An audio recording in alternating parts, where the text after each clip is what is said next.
So we've now gotten to the point where the establishment is so desperate to stop Bernie, and Bernie's position is so strong that they're becoming living parodies of themselves. The corporate media outlets are so immensely panicked that they're just throwing everything they got at him, and it's getting more and more hyperbolic and pathetic and sad and wrong.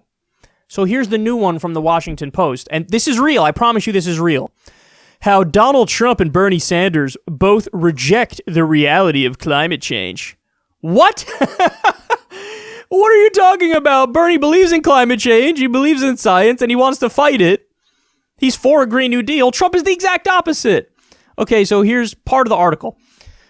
The first is the denialism of President Trump. He either believes or cynically pretends to believe that climate change is not a threat. His administration has gravely aggravated the threat. For example, by recklessly relaxing regulation of the superwarming gas methane. The second version is the fantasy extremism of Bernie Sanders. He would prosecute oil executives for the destruction they have knowingly caused. He, quote, welcomes their hatred and phase out carbon-neutral nuclear power. The Vermont Independent would ban the fracking of natural gas, which is, if you control the methane emissions, a useful transitional fuel from dirty coal to clean wind and solar. I can't believe that was a serious paragraph written by an adult. So when he says we're going to prosecute oil executives, you say, oh, that's a fairy tale. But we have evidence, we have proof that they knew about climate change dating all the way back until, what is it, the 1980s? And they actively did a giant disinformation campaign to try to act like, no, this is debatable, this needs more discussion, this needs more evidence, climate change isn't happening, and anyway, gimme the money, gimme. So, for them to say that's climate denialism, how's that climate denialism? He's saying not only is it real, it's so real, and the people who caused it are such liars and frauds that we should prosecute them. That is the polar opposite of climate alarmism or climate denialism.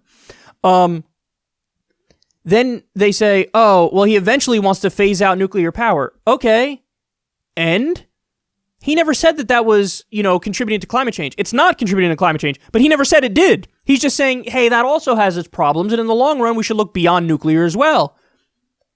Good. That's a totally reasonable thing to say. You don't believe me? Go talk to somebody from Fukushima. Go talk to somebody from 3 Mile Island. Go talk to somebody from Chernobyl. Okay? So yeah, it's carbon neutral. He never said it wasn't, but he said over a time, we should probably get off that too and get to more clean versions of energy. And then the banning of fracking, I mean, that's like, file that under duh if you really want to fight climate change. They say, oh, if you control the methane emissions, you're not gonna control the methane emissions. That's the point. And also, the fracking fluid that you pump into the ground is terrible. It's leaked into water supplies, which has led to people posting videos of the water coming out of their faucet on fire if you hold a freaking lighter up to it. So guys, they're so desperate and they're so ridiculous that they're just trying to pretend like, oh, he's the same as Trump because he totally is the polar opposite of Trump. Oh my God. They got nothing. The MSDNC parody account came out yesterday and said, no, I can't beat this. No, like this absolutely, and by the way, the MSDNC parody account is back, which is wonderful. So that's awesome. But he was like, I could sit down all day and try to come up with something to top this, but I can't do it because this is just too ridiculous. You're saying the fact that Bernie is the polar opposite of Trump means he's actually the same as Trump. Come on, man. Oh my God. We should be celebrating though because they see the writing on the wall. They know that the Bernie freight train is coming and there's nothing they could do to stop it.